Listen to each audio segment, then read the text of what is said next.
I'm a little tired tonight, Rick. It's been a long day. Up at 5, and now we're starting the podcast at 9 p.m. So we were in Burbank, and then we were in downtown LA with the LA PD chief. Then we were in Beverly Hills with the Beverly Hills Police Department. And now we're here with a trained, cold-eyed killer. And this is the latest we've recorded a podcast. So let's see how we do. Why don't we get started? All right, let's do that. Let's get started. Risk. The final frontier. These are the stories of the Axon enterprise. Our mission to protect life, to seek amazing people, and live epic tales. Come, let us boldly go. Welcome to the Boldly Go podcast. Mike, you kind of ruined the opening. You put your coffee down next to the mic during the logo sequence. And I coughed as well. Cut. Okay. All right. No, we're going to keep going. Are you ready? Yeah. Are you ready, Hans? Yes. Okay. Welcome to the the Goldie Bow. Welcome to the Boldly Go podcast, episode 6. Tonight's guest is Hans Marrero. He's a legendary hand-to-hand combat instructor, a retired U.S. Marine gunnery sergeant. Thank you for your service. Yes, As chief instructor of close quarters combat at Paris Island, he trained elite units from Delta Force to Navy SEALs and has taught counterterror tactics in over 100 countries. Hans holds multiple black belts, was a Golden Gloves champion, and learned was knighted by the King of Malaysia. Is that true? yes. Hans is a man of few words, Rick. Well, and to help him out, we've got the Robin to his Batman. We're bringing him back, Stephen Tuttle. Welcome, Steve. Good to be back. Yeah, Can't get rid of me. it's good to have you here. Now, Hans, you were telling me before we got started about a little story of you and Rick in France. Do you want to tell that story here to get us started tonight? Yeah. I don't mind. Rick and I, back then we were so freaking broke we couldn't even pay attention. So we were at a show, I think in France. Forgot the name of that show. Millipole. Millipole show. We stayed in one room that was the size of a closet.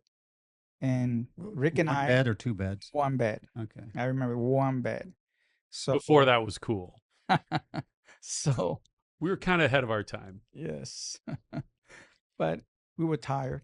And I can see it wear down on Rick. Mhm. The stress, spending his father's money and the investors. And I can see that in him.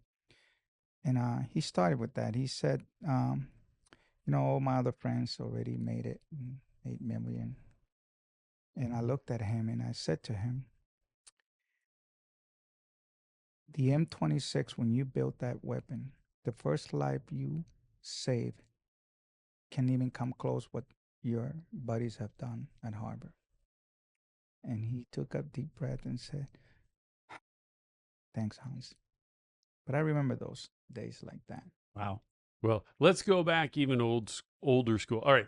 Truth be told, I am messing with the tech setup. This is the first time we've had a remote guest. Hey, Steve, can you see all of us now?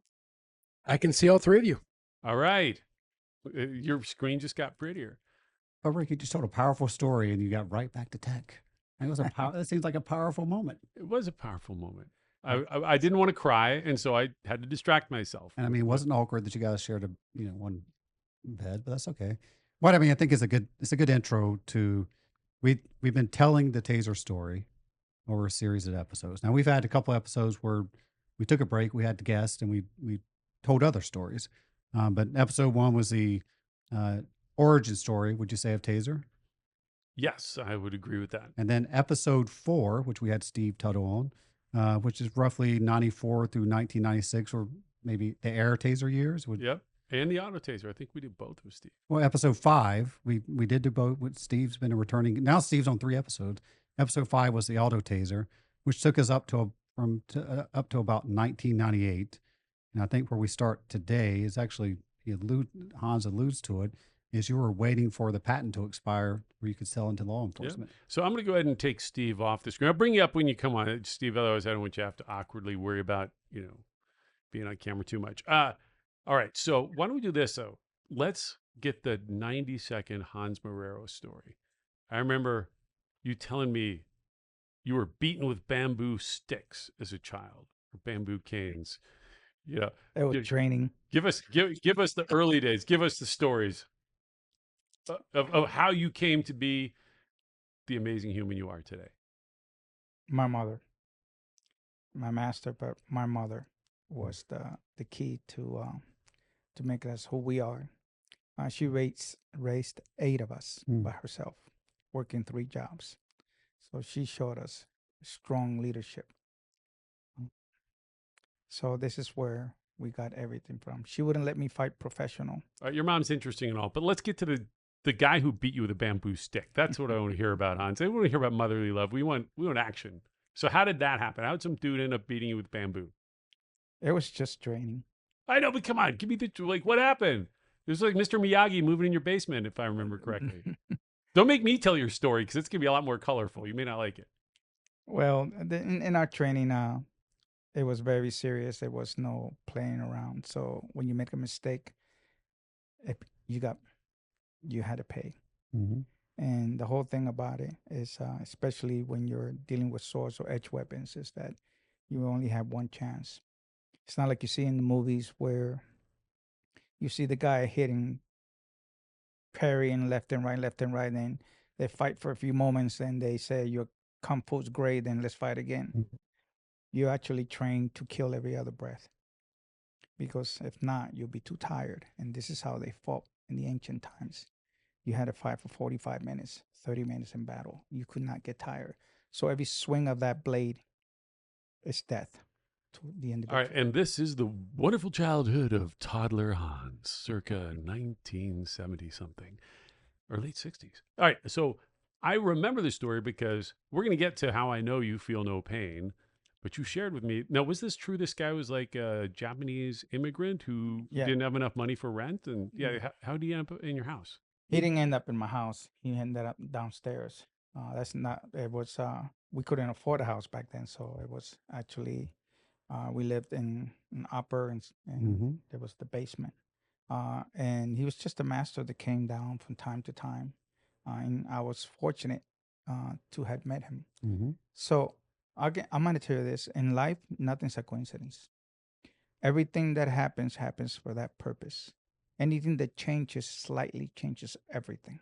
So this is why all the stuff that I've done in my life and the training that I did and stuff that I had to do when I joined the Marine Corps at 17, all that prepared me for today, actually being here today, all these years. So yes, the training has a lot to do with it, but your character also has a lot to do with it. Your spirit. Yeah. So let's move forward quickly. Tell us about sort of your fighting career. So as a toddler, you start learning martial arts, and then what? Boxing. Then I started going into boxing. And the reason I was fighting out of a place called Fifth Street Gym. I was one of their only amateurs. Which city? Where are you? At Miami Beach. You're in Miami. Yeah.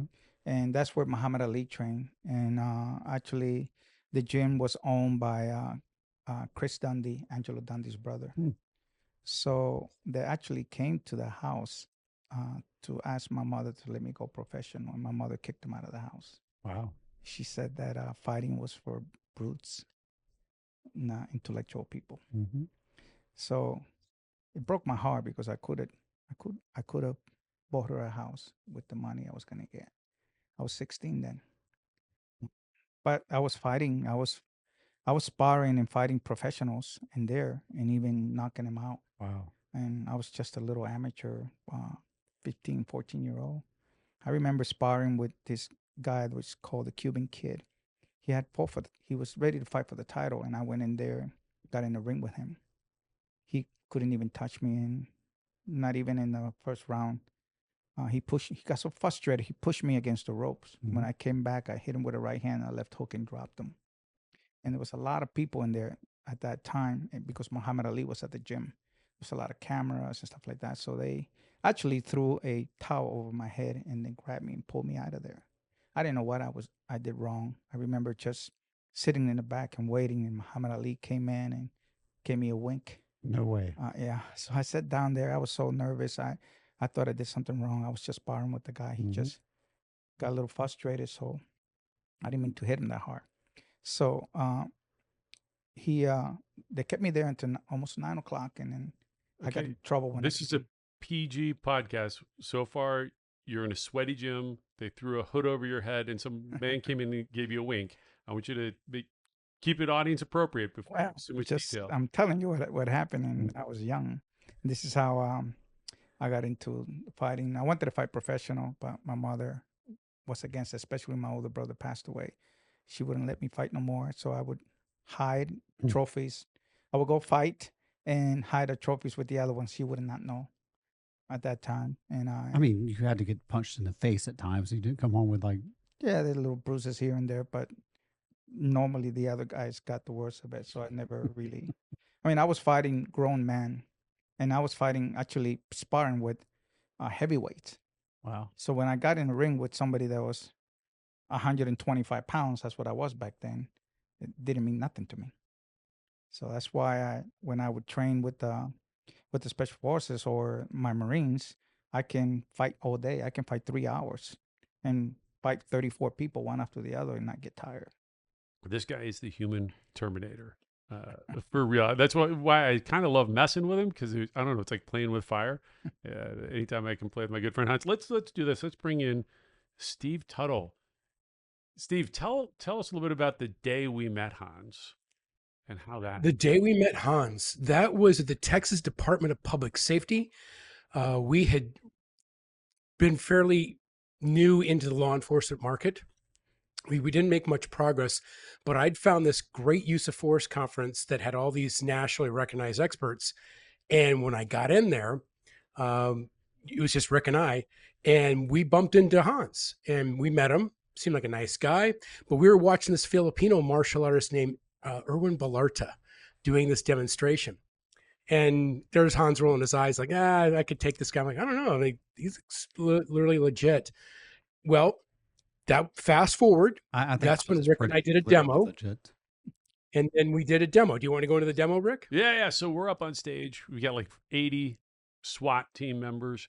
There was And- 300 of them. Okay, there was a lot. Yeah, there's a lot of people. And we asked for a volunteer. And now we're nervous because, look, I'd already had the failure in Prague where I'd seen people fight through the taser previously. In fact, let's go to the tape. I am going to show you guys here. This is a little blast from the past. Steve, I'm going to let you tell me who this is after he comes on. But this was the kind of thing that could happen if we had a tough guy with the original. This is one of the original tasers. Oh, come on now. Whoops. Little AV trouble. Let's play the tape. Uh-oh. We're going to pause.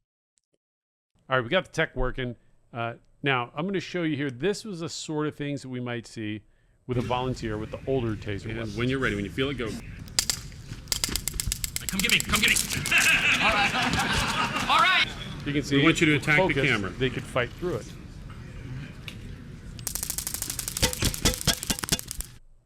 All right. So those are the sorts of things we had seen before. So we'd be nervous when you'd call for a volunteer. Sometimes if they're really focused, they'd fight through it. A lot of times the pain would knock them to the ground. And so demos at that time were kind of like a box of chocolates. You never knew what you're going to get. And so we asked for a volunteer, and this guy in the crowd puts his hand up. And, I'm kind of sizing him up as he comes up. And I'm like, oh, well, he's not that big. First, you shot 3 other people. If Hey, you're forgetting we shot 3 people, right? Mhm. They're all blanked out of my head. They're But I not can- near as impactful as this guy. I was 'Cause- a little guy. I can tell it to you. Yeah, so go ahead and tell it's- what happened with the first 3. So we get up on stage and we ask for volunteers, and we knocked down 3 people, and the room became silent as can be. And I remember Rick going, "This is great. This is exactly what we need." Kind of eyeballing each other, and we should have left at that point. But then Rick goes, "How about a 4th?"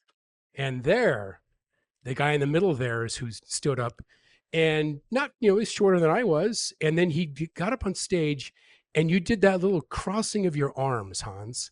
What is that when you do that? And by the way, I want to show he wasn't that impressive looking. Like, yeah, I thought we were okay. And then, holy Moses, this guy comes up and he does, well, we'll show you in the video here because we got him to do it again. He does this sort of meditation thing. And we shoot him. Let me bring Steve back in. We shoot him with an air taser. And literally, I thought it malfunctioned because he didn't flinch. Do you remember what you said? I said I felt bad because I can hear the crowd started kind of snickering and laughing. So I turned around and looked at Rick and Tuttle, and I said, well, maybe if you would have caught me off guard, this would have had a different reaction. I just felt bad for them. I don't remember exactly what he said. He said something like nice like that. You have the actual And then video, the audience just roared with laughter at it. but you have the actual video of this happening. No, I don't. They don't have no video. We tried to find that. Tuttle, anything you'd add about that moment? Yeah. So when you looked at me and said that, I looked at Rick and gave him the cutoff sign at that point because the cycle goes for 30 seconds, and the crowd was yelling and screaming and cheering him on at that point. Yeah, he didn't. And then flinch. he didn't flinch, and he was vibrating. You could hear the electricity barely, which means it was silent. It was going into him, and you could see his muscles twitching. So it wasn't like it wasn't getting him. And I'm like, oh my god! I don't remember his muscles twitching. I remember thinking it had failed because this guy didn't flinch. I don't even remember a twitch. I remember him standing there like a statue and having this conversation with us like nothing's at all is happening. I felt terrible. Yeah. Because all I saw was two young guys trying to do something positive for the warrior community. Mm-hmm. They were trying to do something positive, so you don't have to live with the fact when you take a life. So that to me was hurtful for them. So I just felt bad. Now, look, Rick and Steve were joking around. I mean, for 30 seconds. So you were like, did you feel anything? Do you remember that? Yeah, I felt something, but I wasn't going to go down. And it wasn't 30 seconds. They stopped it before Did they? then. Yes. Yeah, we knew we'd been beat. So later that night, Hans came up to me. There was like a barbecue, and Hans comes up to me, and he apologizes. This is like the nicest guy in the world. I felt bad. And I remember him talking to me, and I'm like, hey, dude, what's your deal? Like, I've had people fight through it before, but you didn't even flinch. And you remember what you told me? I mean, it's a pretty detailed. He basically started telling me the story. He's like, well, I don't feel pain. I was raised to, like, pain is just in your mind. And he goes on to tell me, you were the chief instructor of hand-to-hand combat for the U.S. Marine Corps. Yeah, actually, I was at Paris Island, but the real head of it, the NCOIC was Don Vito. I was his right-hand man, that's all. But at that point, pain wasn't something we just dealt with. It's not something you cry about. I mean, recently I shot a piece of armor and a bullet bounced off and hit my toe. I had to go get stitches. So Did you flinch? No, I just went inside the house and my wife said, "What the hell did you do?" I shot myself in the toe. Well, I mean, It's just another day at the Marrero. That was stupid. I mean, you interrupted my introduction of Hans. That the final part was like, he's a real American badass. So this is why I'm not joking around with you, Hans. Like, you and I are going to be, we're buddies and friends. I'm not going to poke you like Rick is because I am. He's been I poking me really for can't help it. 26 years. I can't help it. Like, our friendship that developed after this, I'm the only guy who's ever knocked him on his ass. Now, it wasn't the first time, but it was the second time. So I asked him for a rematch. You went on to tell me, like, just all this unbelievable stuff about his combat history. But by then, Tuttle and I and the rest of the crew, we were working on the new advanced taser, and we had a prototype. And so I challenged him to come out, and we wanted a rematch. Yes, I said to you, if you guys don't remember, we were leaning over I think it was 5th Street. We were leaning over watching it. And I said, guys, if you build something, I'll come out and take a hit. I won't charge you anything. Mm-hmm. I just wanted them to be successful. Do you remember what else you wanted? You did charge me something. Yeah. All I said to them is just give me a first class ticket and a nice hotel and sushi. Sushi. So That was we were the price to buy Hans's sushi. Wait, was that a picture of you guys eating sushi at the restaurant? No. No, that was not. No, that was- So I'll tell you, we were on stage not too long ago. He says, "Yeah, we bought a first class ticket." And I'm like, I look at him, I go, "That was no freaking first class ticket. That was a cattle car because he had a bunch of coupons from Southwest Airlines." Oh, You remember That's that? right. It was Southwest, It was lean times. and it was Days End. What Did he you gave get? me. The did- sushi was okay. I said it sucked, but it was okay sushi. And how at this point, like what year did you guys go to the Texas Department? of This Public was 98. 98. middle of 98. 98. This is right as the auto taser is failing. And it was a bad summer. And Until I met Brenda, but this was right before that. We went out there and and how long have you been out of the Marines at that point? No, I was still in the Marine Oh, Corps. you were still in the I was on terminal leave, Mm-hmm. where they give you time to go out and find a job and blah blah blah blah. So I was still in the Marine Corps when I did that. And 98, for those who watched the prior two podcasts, 98 is the year that the patent expired. so we could enter law You enforcement. can enter law enforcement. That's right. Tuttle, it looked like you were going to add something there. No, I just, at that time, it was like the perfect timing for us because we just broke into the law enforcement market and we didn't make a lot of sales. We had some interest. And then to have Hans destroy us, and they were calling him the demo wrecker at the conference. And I think once we got him back out there, it was our opportunity to see, this was the make or break moment. And I don't think people realize how close we were to bailing at that point if it didn't work. All right. And- So we get Hans to come back out for the rematch. So we've got our prototype. And we go down to, was it Chandler? It Police is. Department? It was Yep. Chandler. And they had a blue mat. And of course, I'm the cheesy amateur videographer who brought you the videos from our previous sessions. But I'm like, okay, like this is the day that makes or breaks the company. So we got to dress this set a little bit. I think we did pretty well. We had to turn all the lights off and we hung a light up above. So we had some decent lighting, make it look mysterious. And then let's go and let's start playing the video. And feel free, guys, to give some commentary over this.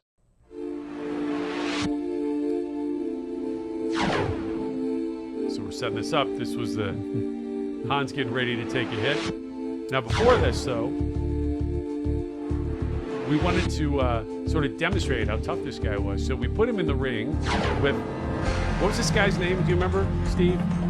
Yeah, it's Eddie Upshaw. Upshaw. Eddie Upshaw. Yep. Sorry. Lieutenant Upshaw. Sorry, Eddie. Anyway, he teaches defensive tactics. So, and he's a big guy. And Hans is letting him pound on him, choke him. This was crazy. None of this was scripted. None of it. This all just happened that part. spontaneously. Like that is the chokehold that's been banned at many agencies. And Hans is like taking a nap. He's looking at him. And he tries a different angle.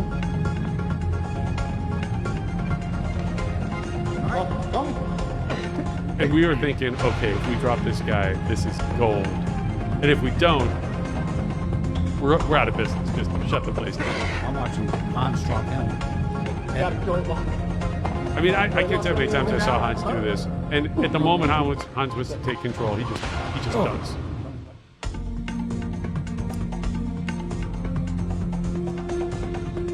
I can't hurt him. What can you say?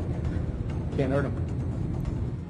All right, so now we wanted to make sure Hans had a goal, so we put this red gun. I think it was your idea to put the red gun on the ground. Well, the first time they shot me, they turned it off too quick because I remember going down and then standing back up. Mm-hmm. And then then Taro, you can, if you remember. Well, hold on. Let me get to that you point in the moment. This is pretty funny. So yeah, so Tuttle had to stay on the trigger. So he hits the trigger. All right.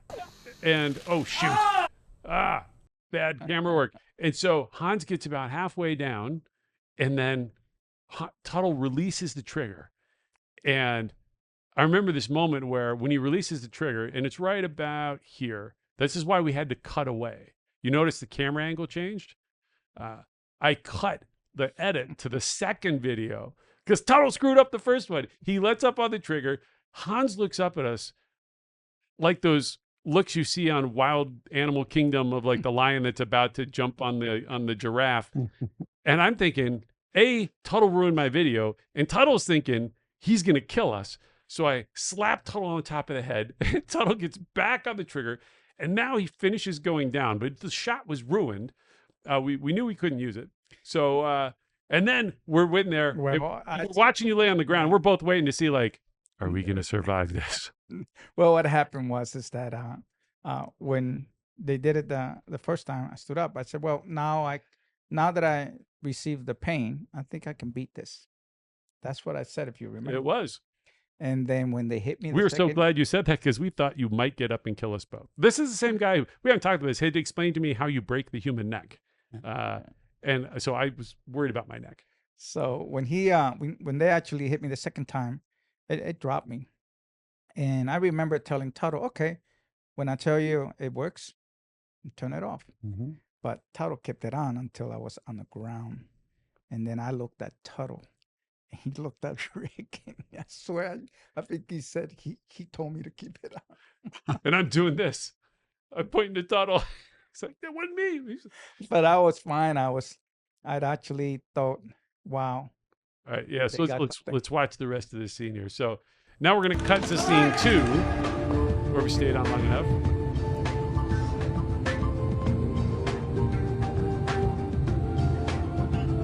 I don't know how long I stayed up here, but I tried to stay up here the longest. As I started going So this was down, the second shot. it So it started goes all the way contracting my down. muscles. As it kept on, the pound kept coming, my muscles on the right side started contracting even further and further see and further. That's when I was my I was right all right, leg all right, locked all up right. completely. Boom. Yep.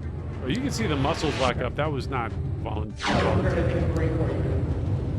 I got hit with a grenade and it knocked the wind out of me, but I continue on. No big deal. Wait. Did you just say I got hit with a grenade and Yeah, it knocked the wind out of me, but no big deal? Yeah, just a piece of shrapnel. Oh, okay. Just a piece of shrapnel. Yeah. Just some shrapnel. Another day at the Marrero household. I mean, you know, Rick, we talked about, you know, the history of, you know, going back, like this is a seminal moment. We're all joking about how tough Hans is. This is a pretty big deal, right? That video I just showed you put us on the map. Right. Like that day was literally do or die. If we didn't drop him, we would have had to consider, like, did the thing we were making our final bet on fail? You know, looking back, Rick always had a big heart. You know, I remember we were in the car. First of all, I saw them high-fiving. Yeah. And like, these fuckers freaking are high-fiving. Mm. You know, but they did that to me. I didn't say nothing, you know. I'm just looking at a couple civilian guys. Get your revenge later. You So embarrassed me in round 1, baby. so I was Tuttle deserved a high five. so I'm sitting in back of the car, and I remember I pasted the probe, duct taped it to my chest, and I remember it had a perfect burn tattoo of, and he felt bad. He goes, "Oh, I'm sorry." I go, That's fine." But the other stupid thing I did is I took the other probe and I stuck it in my Ooh. pants because there was no other way to stick it in. So I stuck it in my shorts, and that was my idea on the shorts. Not that because I wanted freaking shorts. I just want them to see the video, catch the muscle lock up if they was going to take me down. So I put it down here. So actually, it felt like my right testicle was about to blow out to the other side. So that's how it actually felt. But good thing this guy doesn't feel pain. Did you? I felt Was that there? one. Well, actually, I'm just thinking we should name this podcast episode "The Right Testicle." Now that you said that. No, baby. We gotta come back. We are naming this. I'm gonna share a little video from our youth. Do you remember this one, Hans? Jack Covers. Whoop. Hold on here. Let's go back. Boy, I'm really feeling it. The AV tonight. Yeah. And this is one of the reasons that, what do we call it when you take a hit, Hans? Buffalo Ride. So I started calling it the Buffalo Ride. And I think it was you or Tuttle said, "Hey, we should make a coin." So we had a buffalo coin made that had 5-second ride the buffalo, 5-second. And you only got that coin if you roll that buffalo, the taser, for 5 seconds. And it became pretty popular with the guys. We ought to bring it back. We went through a period of time where I had to sort of tone things down when tasers became controversial, and the lawyers made us stop giving out the buffalo coin. Well, I don't have the coin. I may have the coin, but I actually have the tattoo. I had the buffalo tattoo on my leg with the 5 seconds. That's where it came from. And you know, after they showed me this video, like when I started working for them, and I started thinking, well, these sons of bitches freaking show me that buffalo video. I would have told them, there's no reason for you to shoot me. No, you could shoot another buffalo. Now, when you did you have a name at the time? For the weapon? The new device. No. We did not yet. We were calling it the advanced taser, but it did Yeah. not have a name. Yeah, At we this had, point, we called we it talked Project about it. 388, and then it went to the Apache briefly. Yeah, it was. And I used to work dumb with Mark shit. 46 Okay. torpedoes, and I thought the M designator would be pretty cool for a weapon. Well, And at he had least 26 watts. yeah, and I thought that was good because just like for me coming out of the military, we have the M16. Like then I figure well when they come out with the next ones, be the M16A2 or the M26A2. But that's where it really came from. Just we had a little think tank and they were talking about it, what they're gonna call this weapon system, and yeah, the other one was just freaking dumb, if you would call it. So the M came from M16.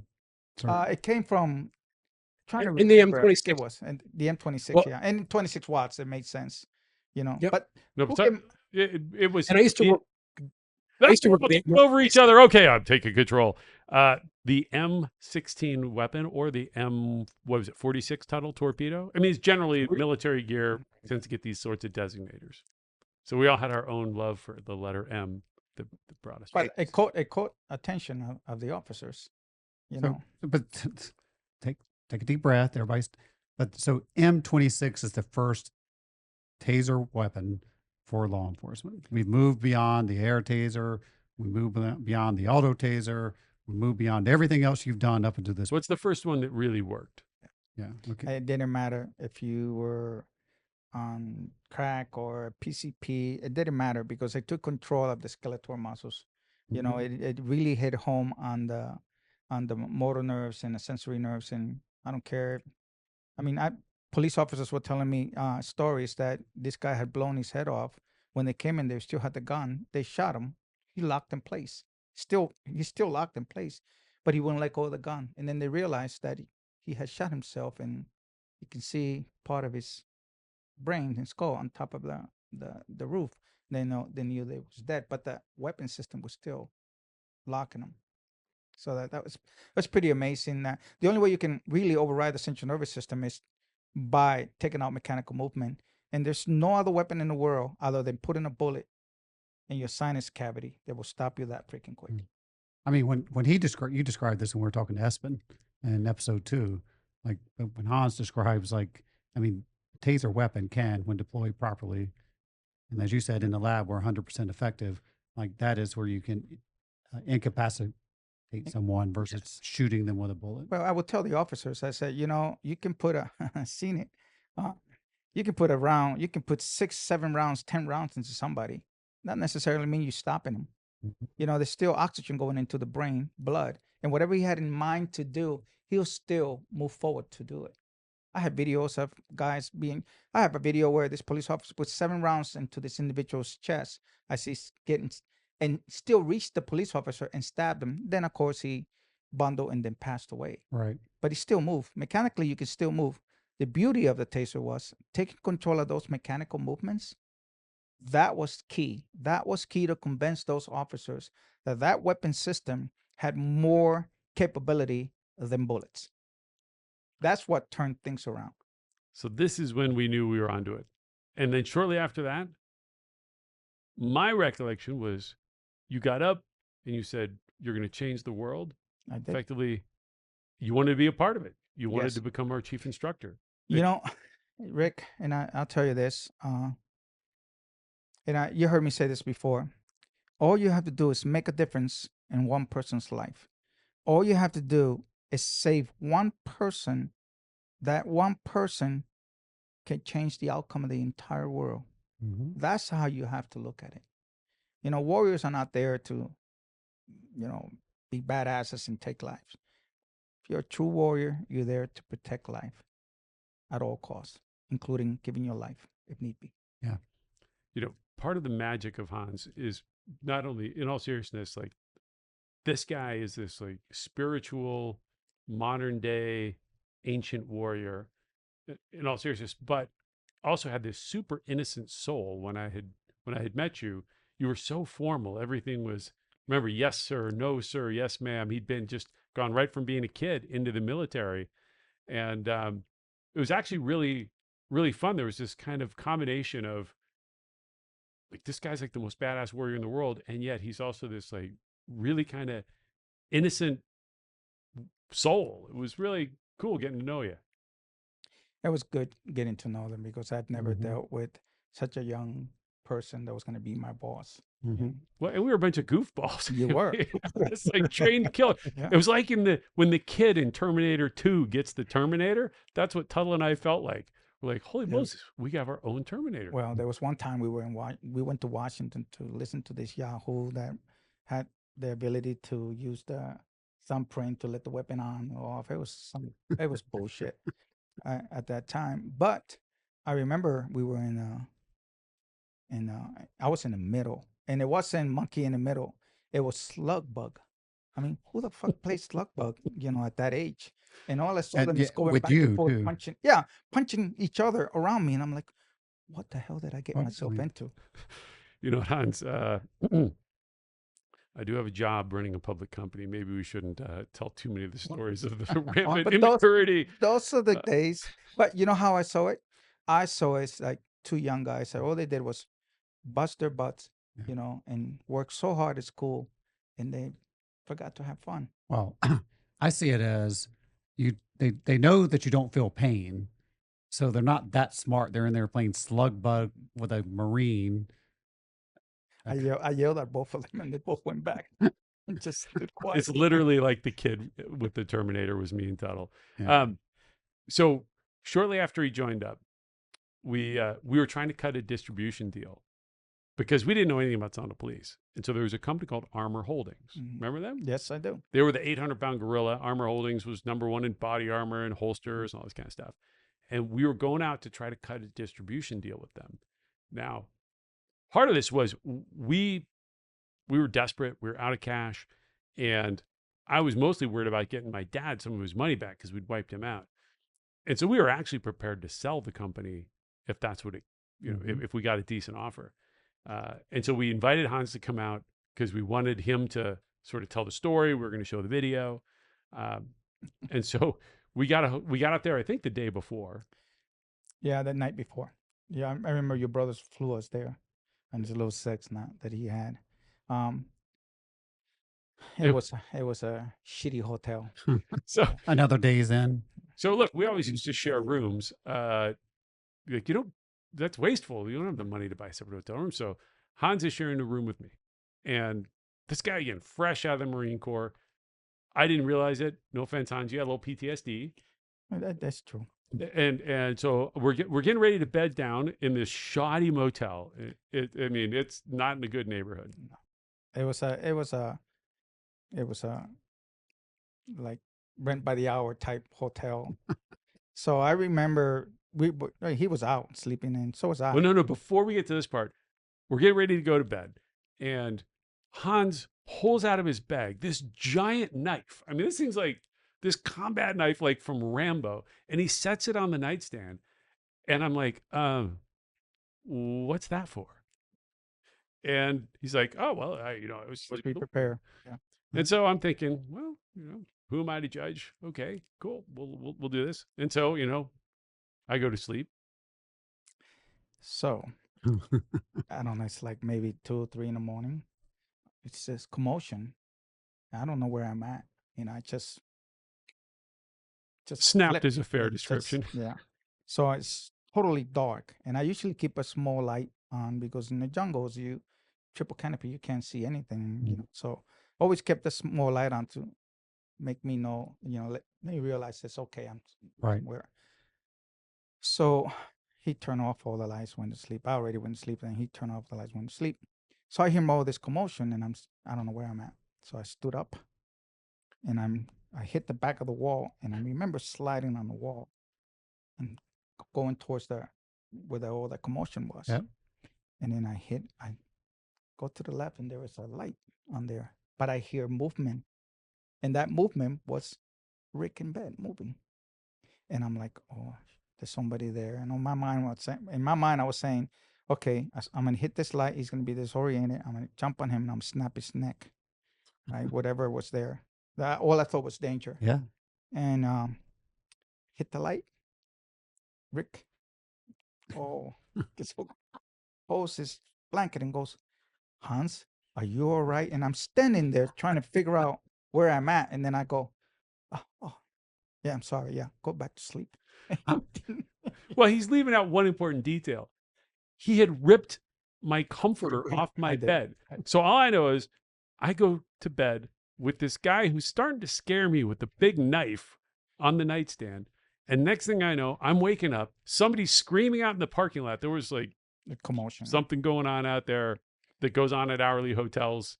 We'll just leave it at that. It was some, yelling and violence out there. Anyway, and next thing I know, I wake up and this guy's standing there. He's got my comforter in his hand. I'm laying on my bed and I'm thinking, he's gonna kill me. And so I'm like, hey man, you doing all right? Yeah, he said, Hans, are you okay? And I stared at him for a few seconds then I caught Yeah, I myself. could see you. Like he was kind of blinking, where am I? Yeah, it was. But then you went into the bathroom and you stood. I said, oh, okay, no, bro, go to sleep. Probably had to clean my pajamas. You went to the bathroom, left the light on for the rest of the time. I like how you said, when you're in a jungle, a triple canopy, and it's completely dark, and I'd agreed with you. Like, I know what it's like to be in the jungle in a triple canopy when it's completely dark. Well, it was part of us growing up together. Yeah. And those people were not too smart where we went to brief them, because if, my God, they would have made so much if they would have just done. And I think correct me if I'm wrong. I think all we wanted was like $50,000 or something like that. We were desperate Yeah. for anything we could get. And look, but it was a crazy business, Yeah. right? Like the electric gun, everybody made fun of it, thought we were bonkers. Yep. Until we hit them.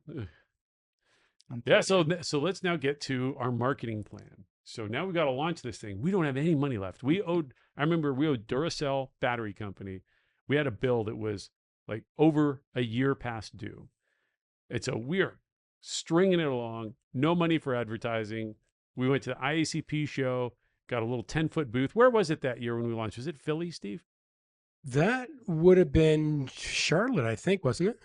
That's you know me in details. But anyway, we had enough money to go to the show, and then we're like, okay, let's just send Hans around the country doing demos.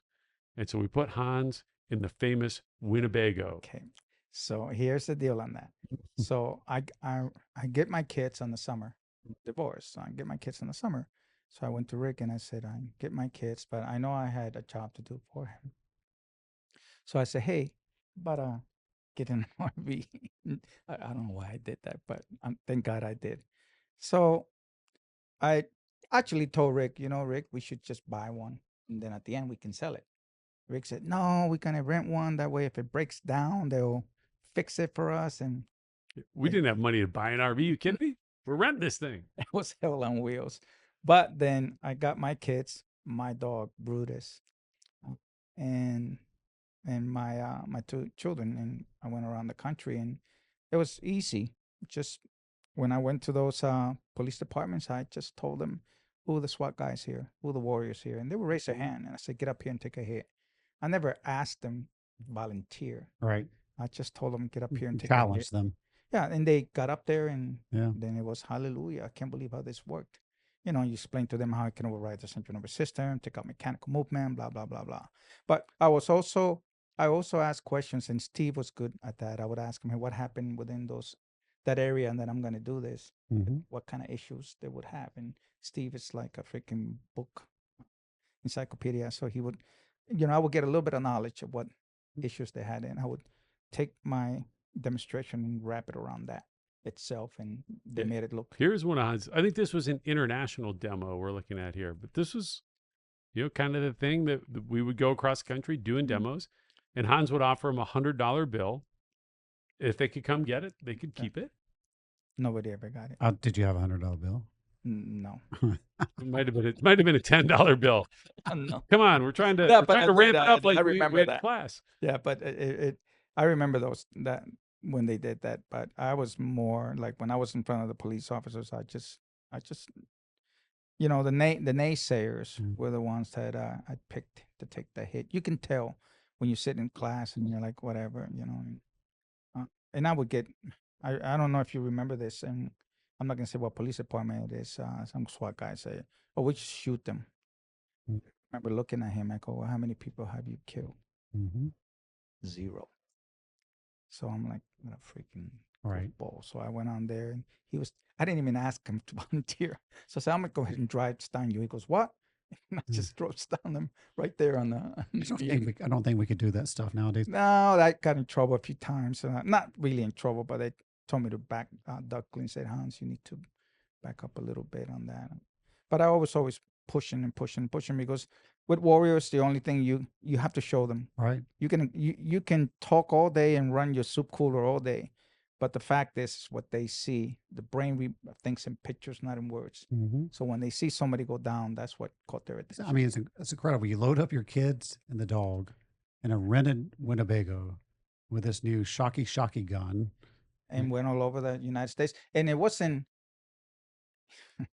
There was some times that damn thing broke down all the time, and I remember calling, and I would try to call Rick, and Rick would not answer his phone.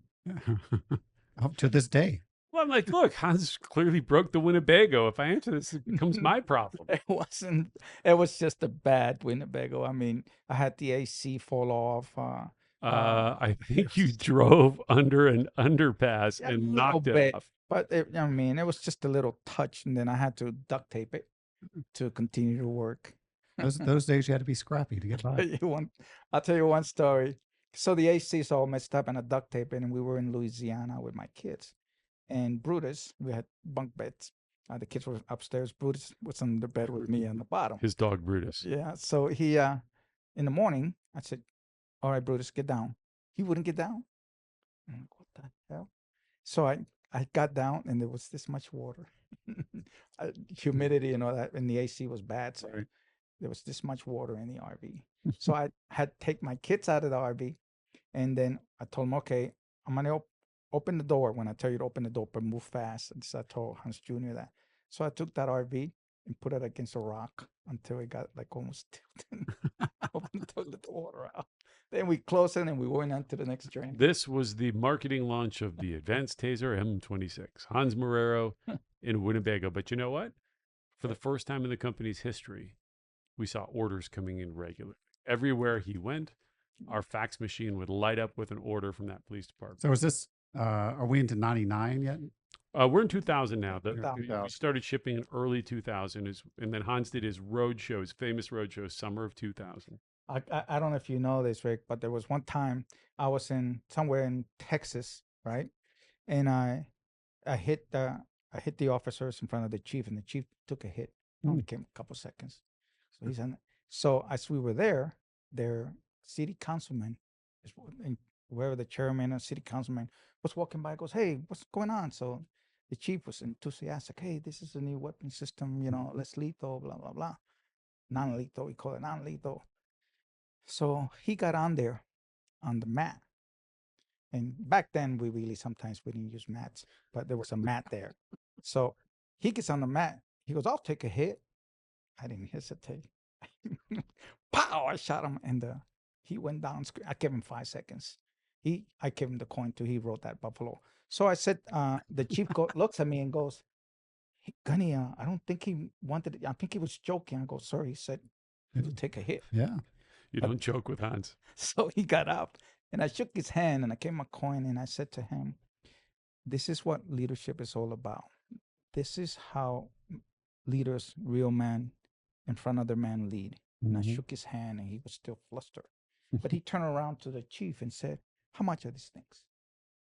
And he said, "I think $399, $400, something like They're that." $400. And he asked, "Well, how many will we need?" He goes, "Well, it'll be about $500,000. He says, "You put the order in." Wow. Yeah, he goes, "You put the order in, I'll get the money." And he walked away, and I'm like, 500,000. That was big But- money back then. but I pushed, and you had to push it, Right. It's like, especially when you believe in something like this, to me, it was straight to my heart, Mhm. I really wanted to see him succeed. I wanted to see the company succeed, because all I can see is all the people that are going to be saved. Mhm. All these great scientists that may come forward from the people we saved, might change the world, great leaders. That was my mentality. That's what drove me forward. So check out this picture, Hans. A little walk down memory lane. Do you know where this is? This is a tough one. This is here. isn't Nope. it? That's Prague Oh, in the Czech Republic. that's when we hit that guy. We returned like MacArthur to the Philippines. So We went back after the humiliation of 1996. So in a prior episode, Rick told the story.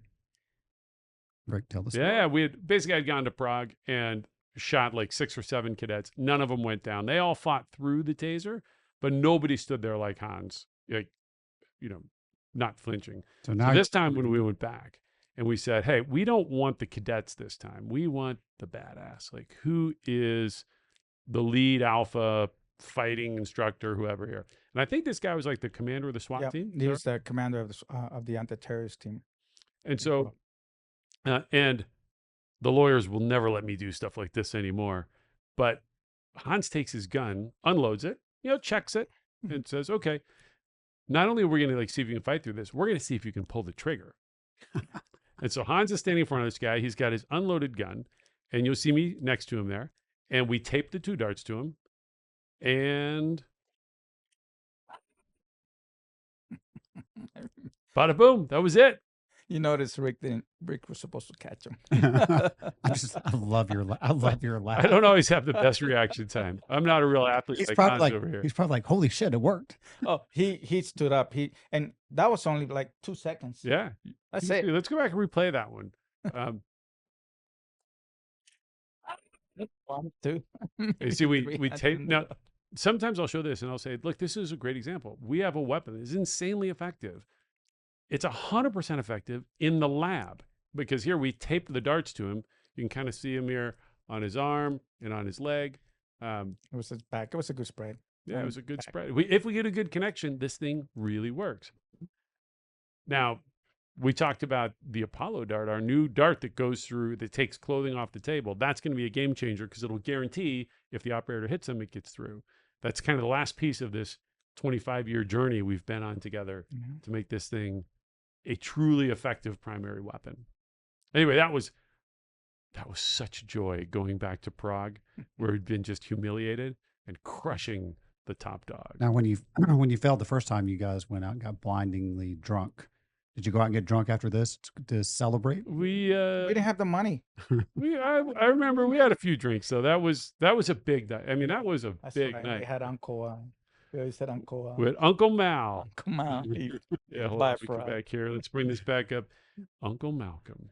There is Mal Sherman, second guy in from the left. He's a good man. I Oh. liked him. A little bit off, but he was a good guy. Mal was great. He was a Yeah. character. Boy, did we learn a ton from him. Yeah, and then there was me and Hans at some trade shows early on. Yeah. I remember. Okay, I'll tell you this on this show. We were in France, right?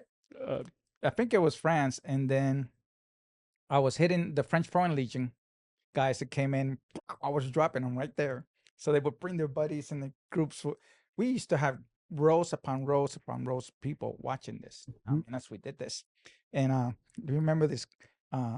This lady from the news or whatever came, French lady, and she says, "I want to try," and I'm like, "It's easy with women shooting women." I was not, too fond of it. So she goes, "No, I'm okay," and she had cuts all over her. I'm like, "Oh," so he says, "Go ahead and hit her." So I just hit her for a little bit. She went down to the ground, and she get up and she like asked me for my number, and I'm not giving her my number. And this guy goes, "Oh, I'll give you his card." Like, oh my God, what is he doing? I thought you'd met your match. No, I The said I don't want it. He just didn't know. No means no, man. I remember that. I said, I hope she doesn't call me because I'm not going to answer my phone. All right, so not long after this, now the product is selling, the business is starting to grow. We have this training up in Seattle where an investment bank, Paulson Investments out of Oregon, sends 2 analysts, and they see the excitement. I mean, our trainings back then, it was a bit of a circus atmosphere because you'd get a volunteer. Nobody had ever seen anything like this. It's like a light switch. You turn it on, they go down, and you turn it off, they get up. And then their buddies are like, okay, now it's your turn. And it just had this energy. And I remember those analysts disappeared. And I thought, well, I guess we spooked them with all the craziness. And they showed up 5 minutes later. They'd stepped out in the hall and they said, hey, we just called our boss, Chet Paulson of Paulson Investments. Mr. Smith, we're taking you public. Wow. And I remember thinking, is this like a practical joke? Because we've been trying to raise money for years and people only laughed at us. And for those people, maybe we have some folks on the podcast who don't know, going public it's like it's the holy grail when you start a company. That's when your stock starts trading, like on the NASDAQ, and you typically raise a bunch of money. The banker will go out and help you raise funds, and then your stock just starts trading, and you're like a grown-up company. And I couldn't believe we went from zero to hero like that. And from that one training event, and they took us public. It took about 6 months to get through it. And maybe we'll do a whole separate podcast on the process of going public. That was pretty wild. But like what had been a dream became a reality. In about 6 months, we went from absolutely struggling. And this guy was the name and face of the company who put us on the map. Because we had the deadliest trainer in the business. When this guy shows up and somebody, killing is sort of this machismo thing in pop culture and movies, et cetera. But when you actually meet somebody who's killed somebody, and you were one of the first people I'd met who had, like, they don't laugh about it. It's not funny. It's not cool. They don't, a lot of the bravado stuff is people who have never had to deal with what comes with that. Like the SWAT commander. And Yeah, that guy was. well, But it's you don't, you train as a warrior and you train as hard as you can to prepare you for those days that you don't have to do that. Because you heard me say this many times, Rick, there's no glory in any of that. So to me, it was easy to convince the officers to climb on board and get on this train that these true warriors would do. And they did. Well, Hans, you had a really big role in this, though, too. It wasn't just that he was out doing the training and that he'd proved this would work. Non-lethal weapons had always had, people viewed him as snake oil because they actually couldn't stop guys like this. And a lot of times it was like the politically correct weapons, right? It's, the mayor wants us to carry this or some politician, but these things really don't work that well. And so when Hans would show up, a lot of times, like I think it was Austin PD you went to, before he even did the demo, he's like, okay, before we do the demo, let's do some training. And he would take the entire SWAT team and he would go train with them in the room of pain. Yeah, they'd gone through my CQB class. Yeah. And the room of pain is basically Hans would set up like 12, he'd count however many people there are. If there's 15 people, he'd set up 15 workout stations. And then he blows the whistle. And why don't you describe the room of pain? It's supposed to be secrets. Well, did you know Rick cannot keep? I'm not good at secrets. It's a circuit of pain. Yeah. But it teaches that, it teaches the officers, it teaches the warriors, period, that leadership comes when everything's falling apart and everything's hard. This is where leaders rise to lead people in the right path. And this is what happened in that room of pain. I mean, I've had special ops guys go totally crazy in there that I stop it and start them all over again. So they never want to do that because sometimes you go 36 rounds in there with me, and that's rotation, everybody going around. So it's exhausting. There's buckets I put out there. We call them puke buckets because it's that intense. And I always tell them, no matter what, you never give up. And if even in the ring with me, I tell them, hey, if you're going to puke, puke on me. But if you stop to puke, I'm going to knock you the hell out. So that mentality, just to put in the whole idea, when I took that and put it into the corporate, training, was to teach them, don't give up. I remember walking with you when you went through the training. We just walk because one of the things I did with every student, I would walk with them and just have a conversation with them doing, the training. And towards the end, and I remember what you said to me, Rick, and I was like, that I really, it hit home with you.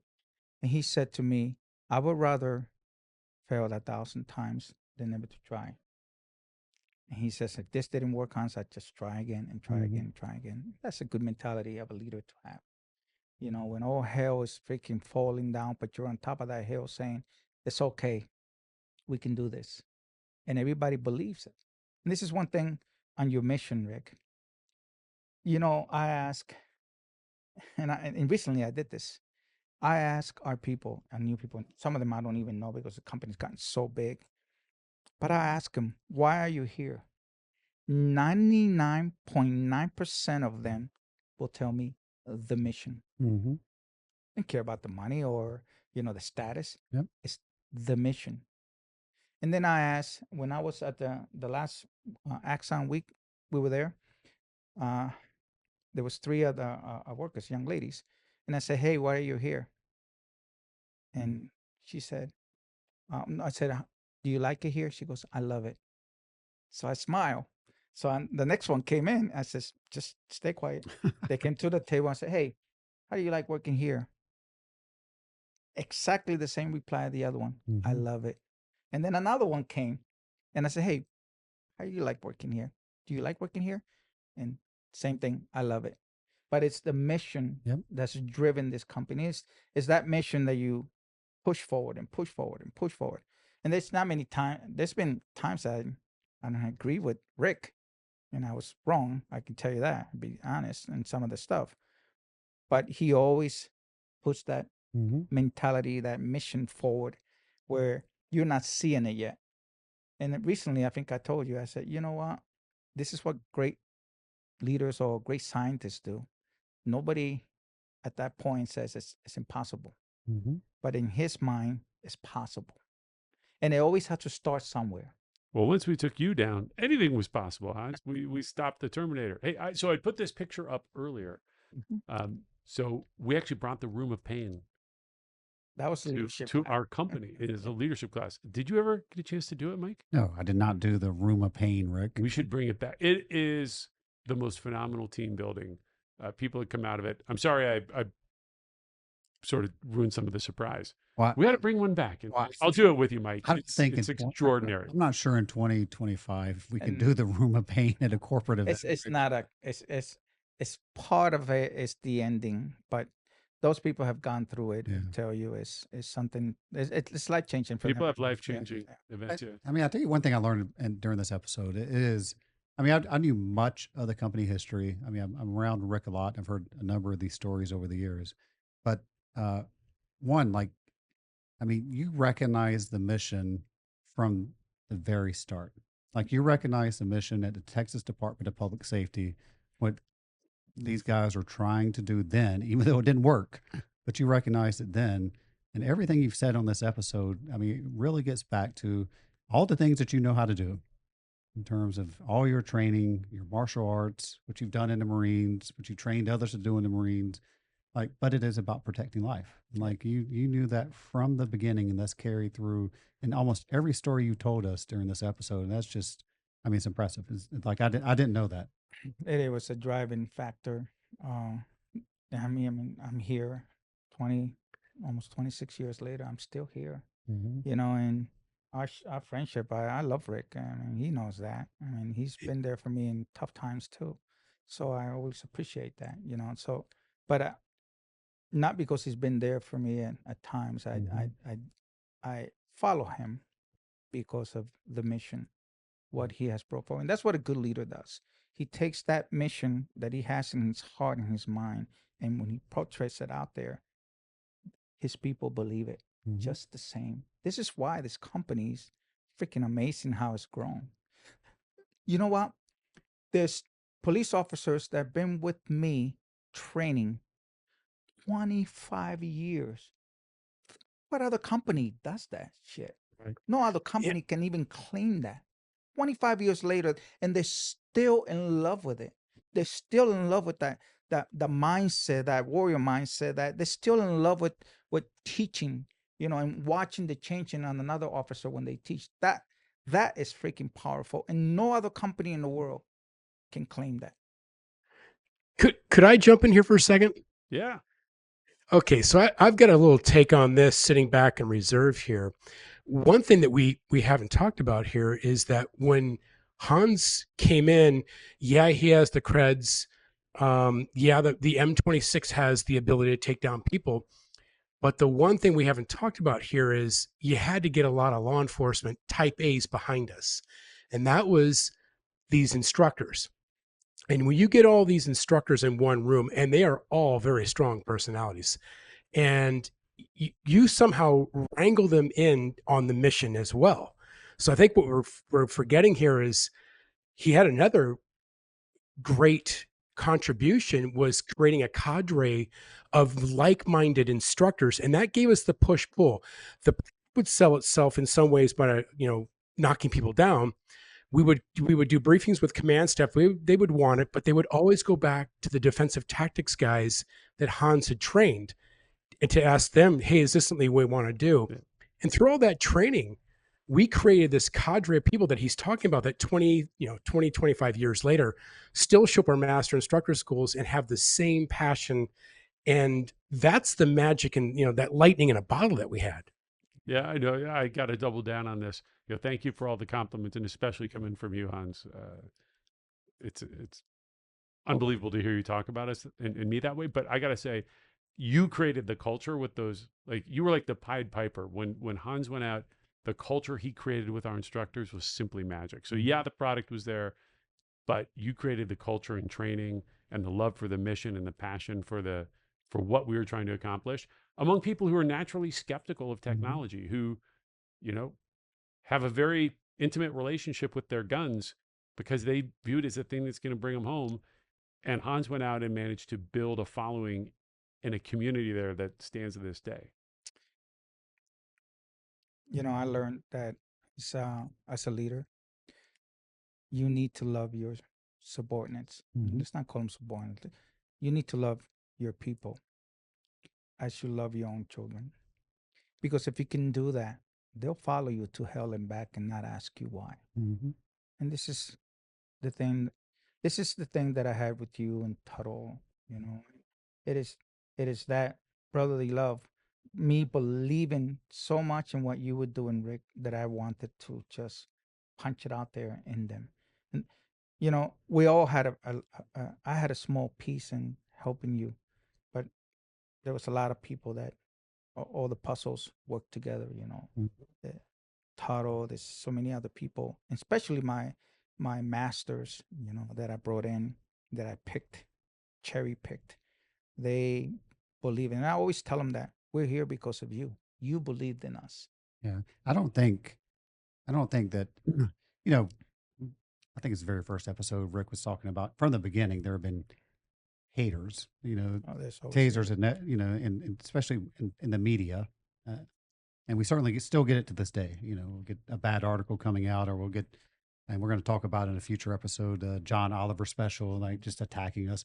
And I don't think they understand to what you said. Like, we are all here for the mission. Like, we are all here. We follow Rick, like, and because of the mission that we are and the people that we serve and support. And it's all about protecting life. So when you get all this stuff out there, they think, oh, we're taking a shot at Axon or a shot at TASER.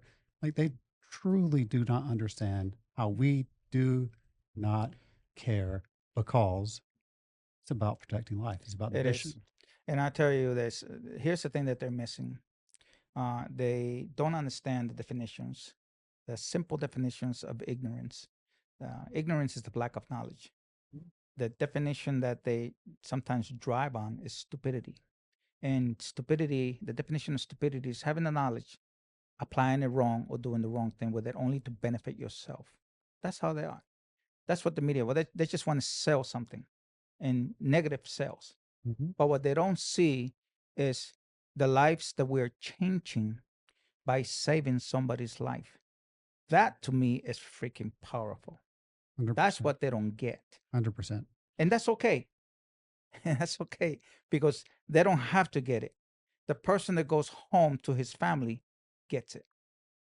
Well, as we get ready to wrap up the episode here, Hans, your contribution is just, it's not possible to overstate it. You were such a contributor, and you made this possible. The day went public, May 8th, 2001. It was pretty incredible. We got to the stock start trading on the NASDAQ. In fact, I'm going to add a little bit of levity here. Steve, I don't think you can see this remotely, but I've got a video of Steve Tuttle from our IPO party when we celebrated. Now, we had just gone public. We'd paid off my parents, so my dad wasn't going to go bankrupt. We had $10 million cash in the bank. We'd never seen, we'd never had over like 10 grand in the bank. And we rented a party bus. And Steve Tuttle gave this priceless interview. Oh, come on.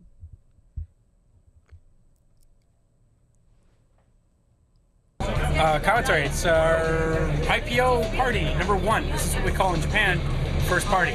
Later on, we'll be going to 3 different nightclubs, 2 of which are going to be really fun. The third will be a Laugher. It's a country bar for Kathy Henran and for Stacy as well. Then we have June 8th. We'll be seeing you then for party number 2, what they call in Japan is second party. If you turn the camera around very slowly, toward the cameraman, you'll see. No, that's not working well. Our producer is not having good luck here. You'll see Raymond. Oh, you just saw some hair there. He's got a lot of it. Yeah, the golden days of Taser. What is wrong with Tuttle? Nothing is wrong with Tuttle. Tuttle is fantastic. Thank you. Yeah. All right, we'll come back. I've got one more special surprise, but we're not quite ready to wrap up yet. Steve, I wish you could see that. I'll have to show it to you tomorrow. Boy, we were all so much younger back then. What a ride it's been. Well, Steve had nice hair. I was just going to say it's very nice hair there.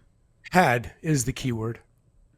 Well, Hans, I mean, it has been a real pleasure. I mean, this is our 6th episode, so thank you for coming on the Boldly Go podcast.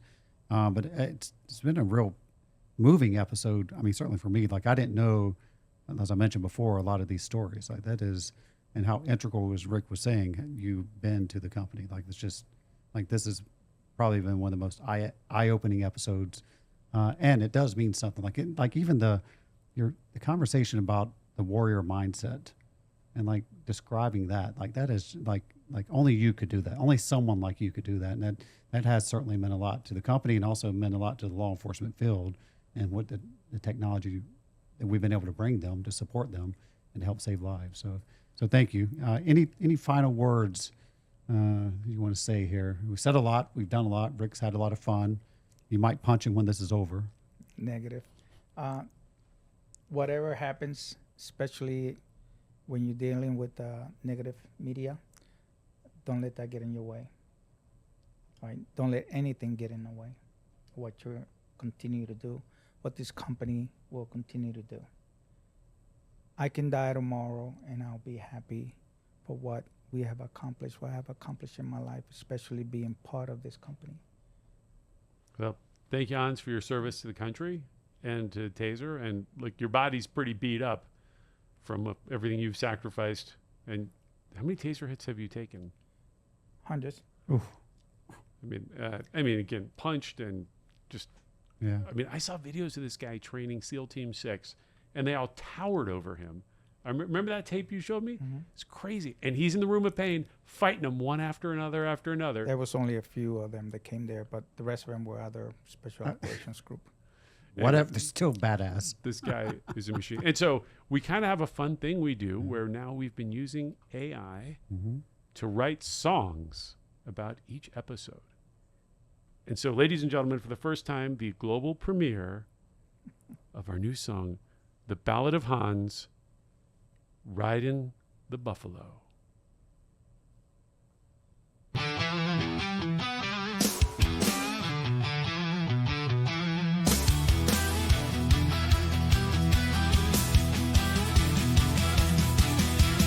Marine Corps fighter, Hans his name. Hand-to-hand killer, born for fame. Deadly hands, unstoppable might. Standing tall through electric light. Don't encourage him. Look at the young Hans. Face the voltage, didn't even blink. Conversation easy, didn't shrink. Apologize calmly, eyes dark and slow. Didn't mean harm, didn't mean to show. Powered up strong, ready for round two. Only want sushi, nothing else will do. Trigger slip up, chance misplayed. Hans laughed aloud, wasn't afraid. He's riding the buffalo voltage high. No fear inside him, born to fly. Buffalo rider, strength untamed, dropped by lightning, yet unashamed.